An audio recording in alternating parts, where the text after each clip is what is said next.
So we're going to introduce our guest speaker, Stacey Thompson, who was appointed as Director of Workplace Learning and Development at Lowell Community Health Center. Stacey ensures internal and external trainings are available to not just provide educational space, but uphold equity in our communities. In her prior role as Health Communications Manager, Stacey supported and championed the overall design of health communications for the organization. Most specifically, she supported the outreach programs and designated to combat and educate in areas of illness and health inequities. Prior to this role, Ms. Thompson created and hosted webinars and workshops in the areas of workforce development, employment, and training for 7 years. She also holds dear her 11 years of teaching experience, 3 years at Bridge Over Troubled Waters in Boston, and 8 years in Lowell through Catholic Charities Young Parent Program. At current, Stacey holds a board membership to Lowell Telemedia Company and operates on the steering committee for the Diversity, Equity, and Inclusion Consortium Lowell. Stacey lives in Pawtuckaville section of Lowell with her family, where in 2021, she was elected as a school committee member for District 1. She proudly holds the distinction of the city's first elected official identifying as a Black person, a Black woman, and as a woman of color. Ms. Thompson's spare time is spent either writing as a playwright, reading a book, listening to music, and traveling. Ms. Thompson holds a bachelor's degree in sociology pre-law from Boston College. In addition, she's a certified professional resume writer, MBTI certified instructor, certified educator in personal finance, and certified in diversity, equity, and inclusion in the workplace. Most recently, Stacey became a Leeds Fellow through Harvard University, and she was awarded the 2021 Institute for Nonprofit Practice Changemaker for the Year Award. Everyone, please give a warm welcome to our guest speaker, Ms. Stacey Thompson. Hello, everyone. Oh, no, we're not going to do that. Hello, everyone. All right. I'm not that kind of person, so I know that she just gave me a nice long bio, and it sounds like I'm super important. But I have not. I'm really getting used to all the accolades and all that stuff because that's not me. I'm just a regular chick. All right. So I'm trying to power on my laptop because it decided it did not want to work in that space of time.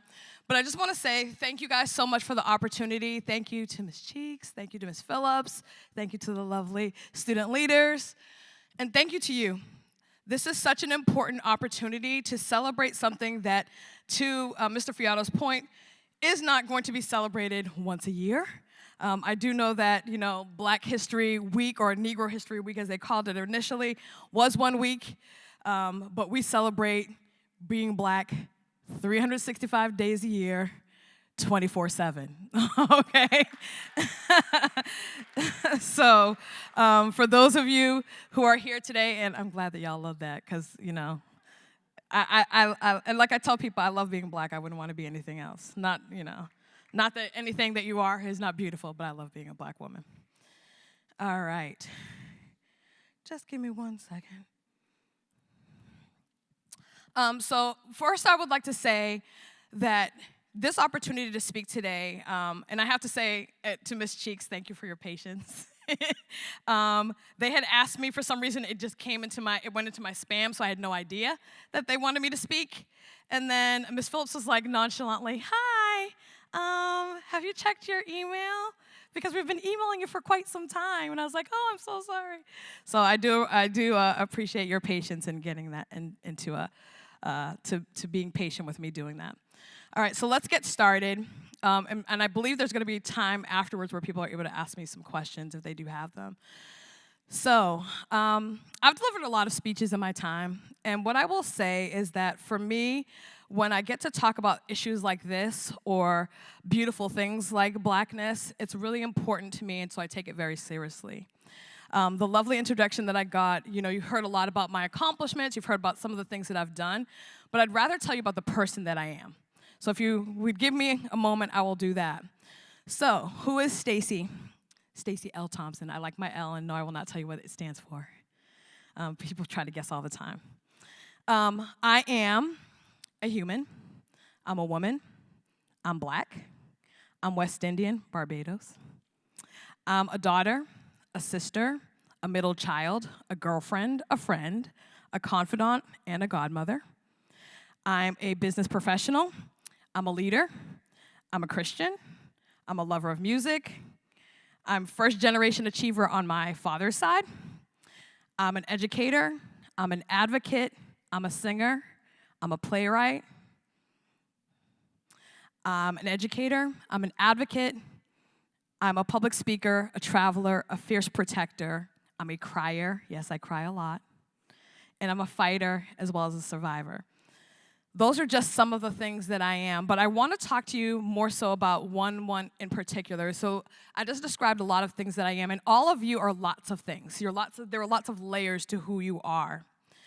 One of the most important things, if somebody were to describe me, is I always want people to think of me, most importantly, as a woman of integrity.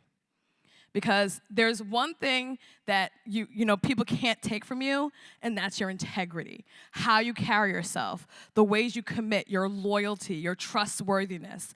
Those things are really important for me. What I will tell you is that over your life, you will have so many people tell you who you're supposed to be. They will tell you how you have to act, how you have to carry yourself.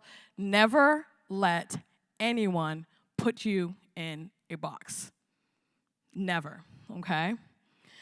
And I want you to, if you don't remember anything else, I really do want you to remember that, because people will make you think left is right, up is down. You have to hold on to what you know to be true. In my interactions, I will say that it's challenging. As was said, I'm the first black woman who has ever held office in the city of Lowell. That is a big deal. But what I will tell you is being the first is challenging, because you're also the only. So you're in a space, holding space, so that people like you can see a face that looks like mine, standing up for issues that are important to all of you. And that's what I have to do every single week, every single day, but alone. So I want you to understand that it's not always easy to be on your own. It's not always easy to walk in integrity. It's very easy to follow the crowd. But I want you to always remember who you are and to stay true to yourself, even if, and more than likely it will be, it's unpopular. The other thing that I will say is that I'm a champion of equity. Equity is really important for me. And a lot of times you'll hear people saying equal, and then you'll hear equity. They're not the same thing. So equality and equity are not the same thing. And for those of you, where's your teacher? There he is. I'm sure he has kind of spelled that out for you. Equity, the thing about equity, and the reason why it's tricky, is because equity means that somebody has to be willing to share power. And that's where there's always a problem. Because people, when they get power, want to hold onto it with everything they have within them, okay? So that is something I want you to think about as I continue to talk, because for a long time, I've been told that I didn't deserve to be in the spaces that I'm in. How many of you can relate to that? Okay, so I see lots of hands going up. People said, oh, you shouldn't be able to do that. You shouldn't be in that role. Who are you to talk about X, Y, Z? How would you know? I'll give you a perfect example. I'm on the school committee. I have no kids. Why would you be qualified to do that? Well, if you listened, I was a teacher for 11 years. So I fought for kids. I nurtured kids, okay? And so it was really important for me to make sure, again, that people that look like me were seen somewhere in the landscape of what was happening in this city. So just a little background on me. I grew up in a town near here. We won't call it Billerica, but it's Billerica. I grew up in Billerica. How many of you have ever been to Billerica? How many people look like me in Billerica? Hardly any, correct? Exactly. So in class, I was always the only one. Always. I was always the only one in certain circumstances. I was always the one that had to kind of stand up for myself because I didn't have anybody to defend me. I had no one that looked like me. And I remember distinctly in the 5th grade, my teacher looked at me and said, Stacey. And she whispered it.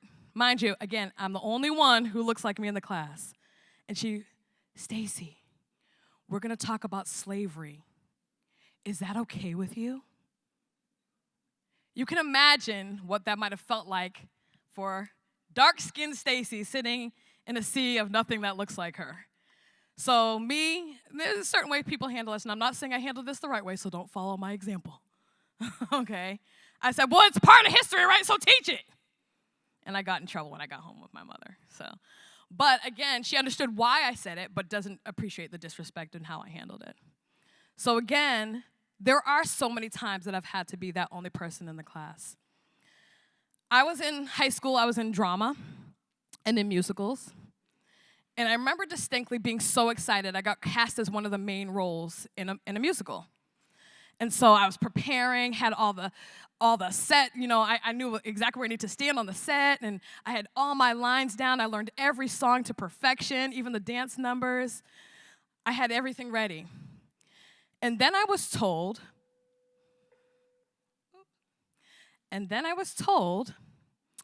Stacey, we're going to change this scene a little bit.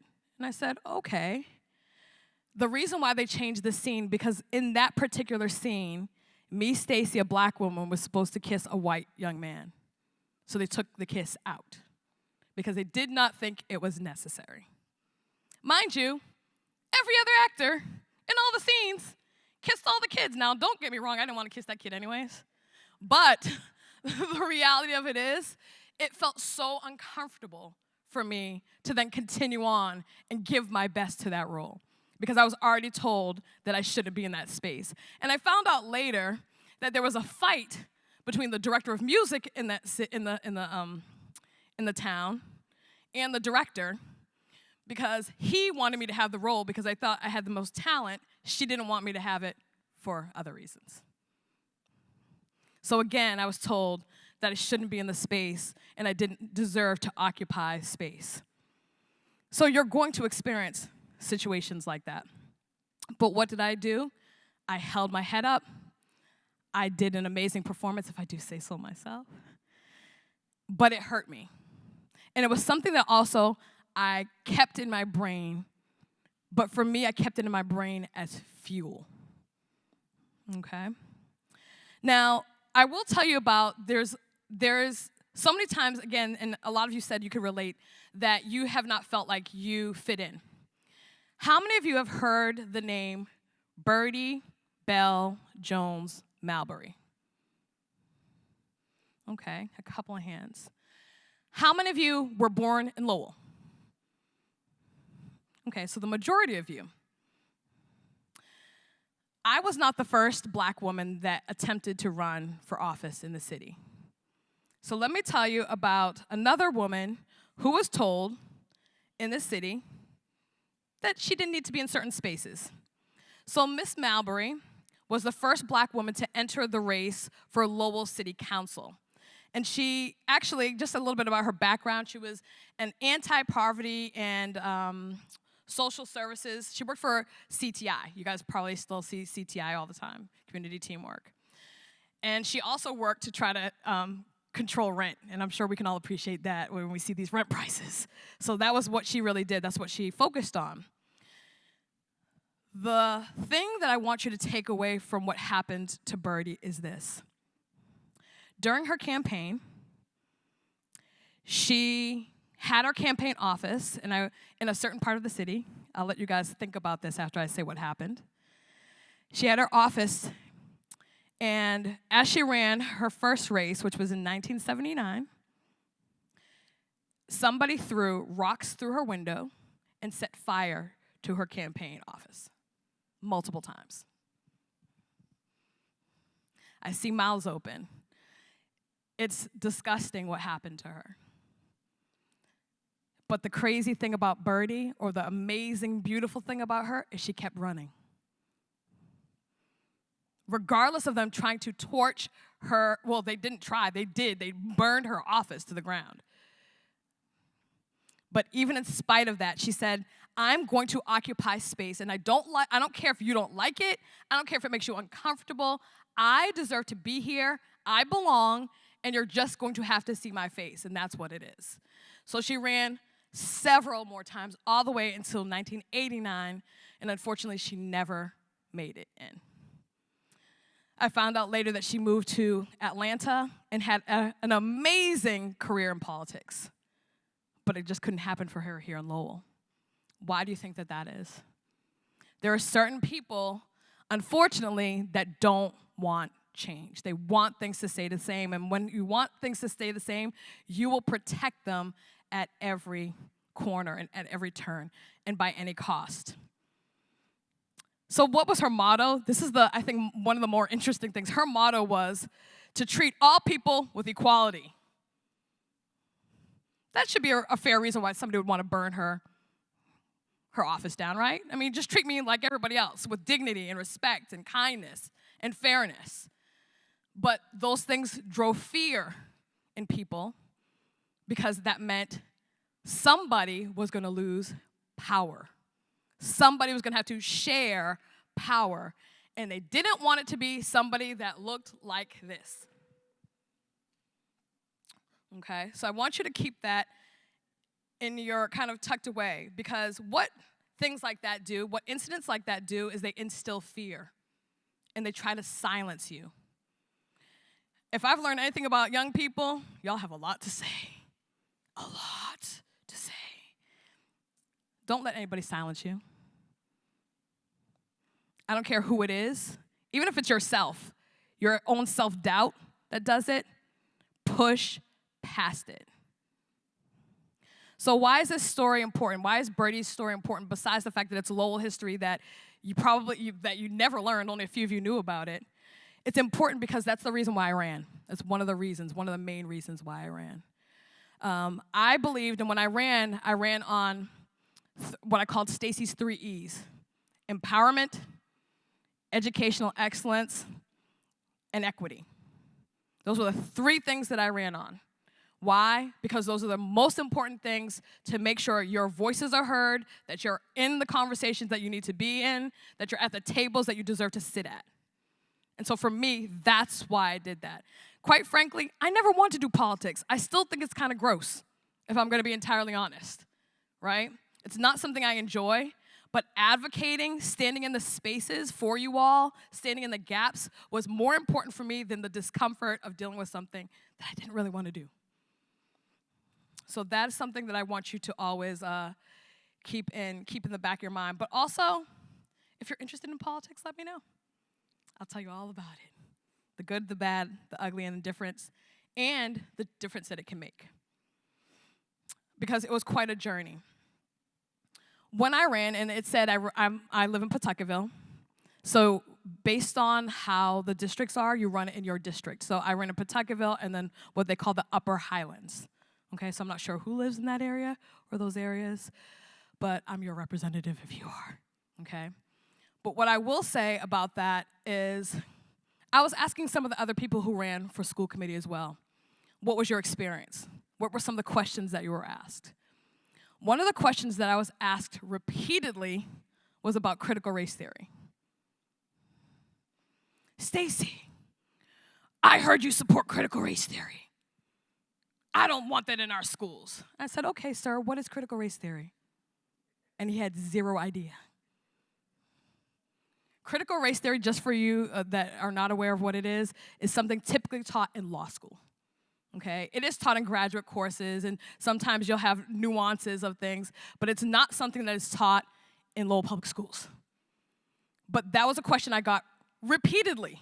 I heard that you want to change the schools and teach the kids and teach these kids that they're better than these kids and make kids feel bad about themselves. And I said, where does that fit in my equity, empowerment, and educational excellence? What flyer was that on, sir?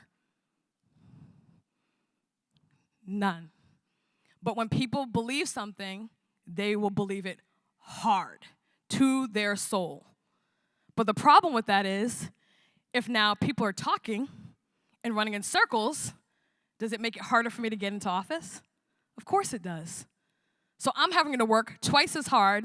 And let me tell you, because this is my first campaign ever, I didn't have big money behind me. I financed my campaign. For the majority of my campaign, the signs you saw, my website, that came out of my pocket. Why? Because I believed in why I was doing it. So sometimes you're going to have to make personal sacrifices for what you believe is right and what you want to achieve.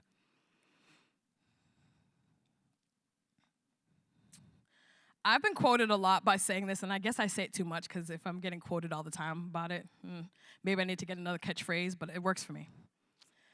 I've been quoted a lot during my campaign, before, during, and after, by saying, this is a movement, not a moment. What I mean by that is what's happening in the world right now is a movement.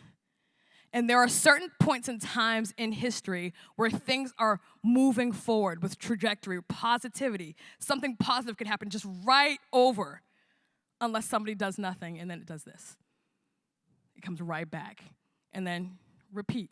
It's like a hamster wheel, right? Nothing progresses because people are too afraid, people don't stand up and say the right thing, people don't want to put themselves in uncomfortable positions like I'm in, running and being in a particular position. You have to push. You have to do it.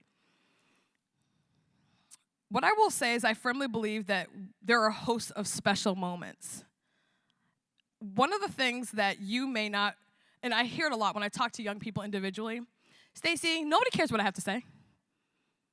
They could care less. I'm young to them. They don't think I have any opinion, or my opinion doesn't matter. I should keep my mouth shut and speak when I'm spoken to and all that stuff, right? However, that's not true. We want to hear. I need to hear from you. I won't tell you how old I am, but I'm no longer considered young. So I need to hear from you. I need to know what's important to you. I need to know what matters to you. What I also will say is this. There was a congressman that I love, a late congressman. His name is John Lewis. And he talked about getting in some good trouble. Okay, good trouble, people. Good. Mr. Fiato, wherever he is, good. I didn't tell him to get in bad trouble, good trouble. So getting in good trouble means getting involved. It means knowing your power. I don't think that you all as young people recognize how much power you actually wield, you actually have. Because again, people try to keep you contained, right? But you have so much power. And what I'm hoping is that you use it positively to spark change and you keep pushing. I would recommend you, if you haven't gone to a website, it's called history.com. So much wonderful, rich information specifically about Black History Month. But I want to lend towards one specific time that Congressman Lewis spoke about often. And it was the Children's March. How many of you have heard of the Children's March? Okay, a couple of you. The Children's March was an amazing time in history.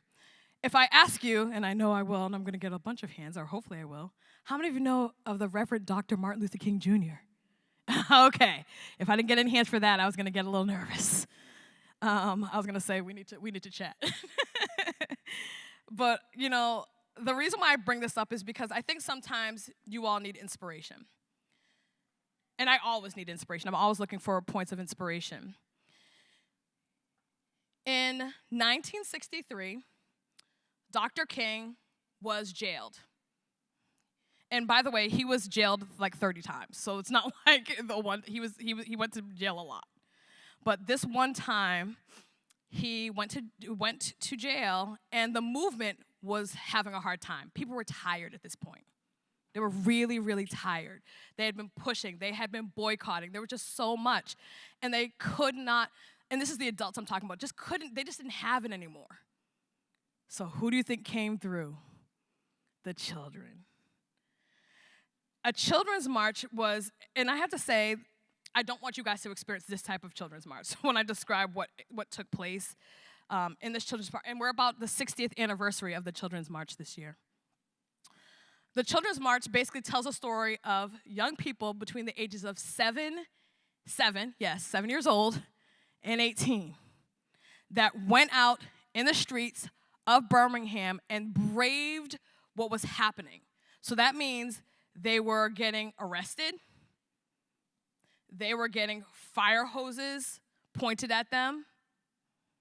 They were getting police dogs attacking them.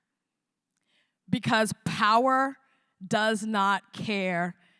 If it wants to control the power, it's going to do whatever it needs to do that. So imagine a 7-year-old kid. I don't know if you have any siblings that are 7 years old.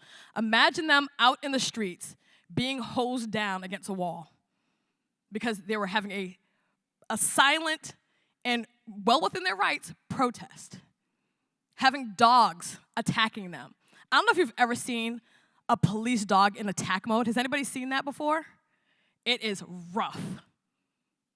And those particular dogs were also trained to attack based on color, sight, a whole bunch of things. So they trained them to be basically angry and aggressive animals. So imagine that this is what's happening, and all these kids stand in the gap and continue to do the work and end up reigniting the movement. Without that children's march that came in that space of time, we don't know if the movement would have lasted because people literally were tired. But when you see a 7-year-old willing to go out there and put themselves on the line, and you're an adult, you kind of have to find some strength somewhere to continue on as well. You can't let that 7-year-old be out there on their own. So for those of you who don't think young people matter, they don't have power, they don't, push the needle, just think back to that time. But you don't need to just think back to that time. How many of you have heard of the Black Lives Matter movement? Who was really pushing that? Y'all, the young people. Some of us are older. We don't have the strength to be marching and doing all that stuff. So we rely on your young legs to be doing all of those things. And we support you with strategy and helping you do that and finance. But your heart, your energy, your passion, we need that. We tap into that. And I think it's funny, again, when people think about, the civil rights movement, they definitely think about Dr. King, but they don't think about these children that elevated Dr. King to continue on with his work. So what I will say is civil rights is not just, an old people's thing. It's not just something that happened back in the day. We're fighting for civil rights now, right now, this present day. So it's not just a history lesson. History is happening as we speak. So as Dr. King tried to push things forward, what he was trying to fight for was what? Does anybody know what Dr. King was fighting for? I'm sure some of y'all know. Go ahead. Equality, exactly. She had the same answer. So yes, he was fighting for equality. He wanted all men to be created equal. Where is that written? Okay.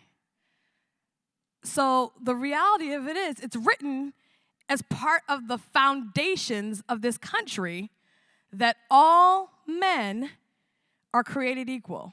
And by men, it meant mankind, by the way. Not women, we're included in that. But they didn't include us by word, but we're included in that. Is that true? Are all men created equal? Okay, thank you. I don't know who said it, but yes, that's a no. And so the reality of it is Dr. King was working so hard to make sure that could happen.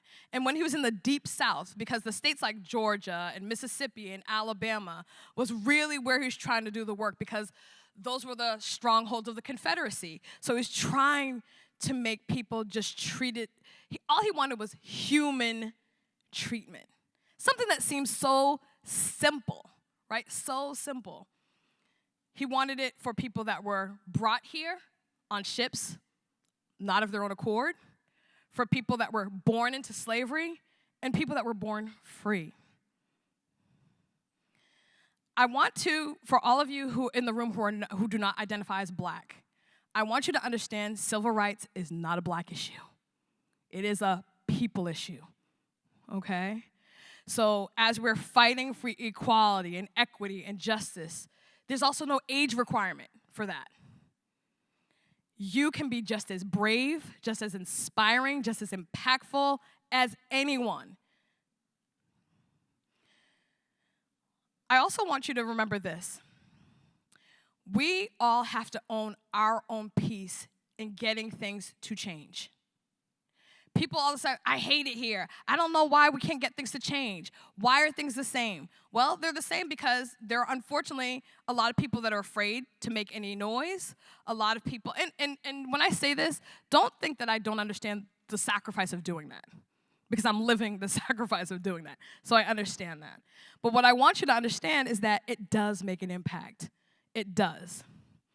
So these young people, just like you, were unimaginably brave, organized, and kept the movement going. Young people, I want you to know from me, you are so inspiring. So inspiring. I glean so much of my energy, whenever I can get some, from you all. I want you to also know that your ability to create, your ability to show up for each other is something that I admire deeply. As I get older, and again, I won't tell you how old I am, I fight off becoming a cynical adult. It's really easy to become, cynical and think that nothing's going to change, so why do I bother? And then I meet somebody like one of you all that makes it worth it for me again. It reignites why I do what I do. I look towards the mindset and the culture of youth and the belief of what it can be. I also want you to know that by talking to some of you all, and I've had the opportunity to do that, you've shed light on so many issues that are so important to you all, and I thank you so much for that. So, you're thinking, I'm young, nobody cares. As I've said to you, you're wholeheartedly wrong, because I want you to own your individual and your collective power. I firmly believe that with you all at the wheel, you can steer this city in an entirely different direction. This city, this state, this country, this continent, the world, into a different direction. But I also want you to know the time is now. For those of you who are 18 or know someone who's about to be, register to vote. I cannot stress the importance of that enough. In last election, there were less than 400 black people in this city that voted. 400. I cried and screamed when I saw that. I was so angry. We can't get change unless we take our place in places of business, in places of leadership, but obviously in places like politics. That's where things are changed.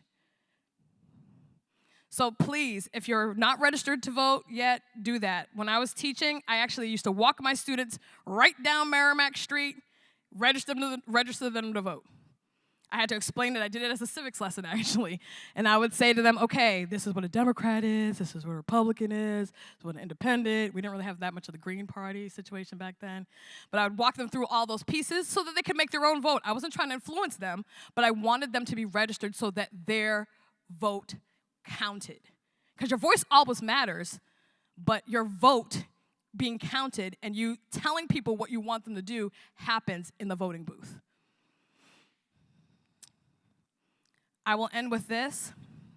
I want you to know, if you haven't heard it from anyone else, you matter. You matter to the world, because there's no one like each and every one of you that has that special something that makes the world a better place to be in. So I want to thank you for your time. I want you to remember that the time is now. There's no time later because, again, we don't know what time we have later. But I thank you for this opportunity to speak. I will answer any questions, and I hope that something that I said left a seed that grows into you knowing your own individual power. Thank you.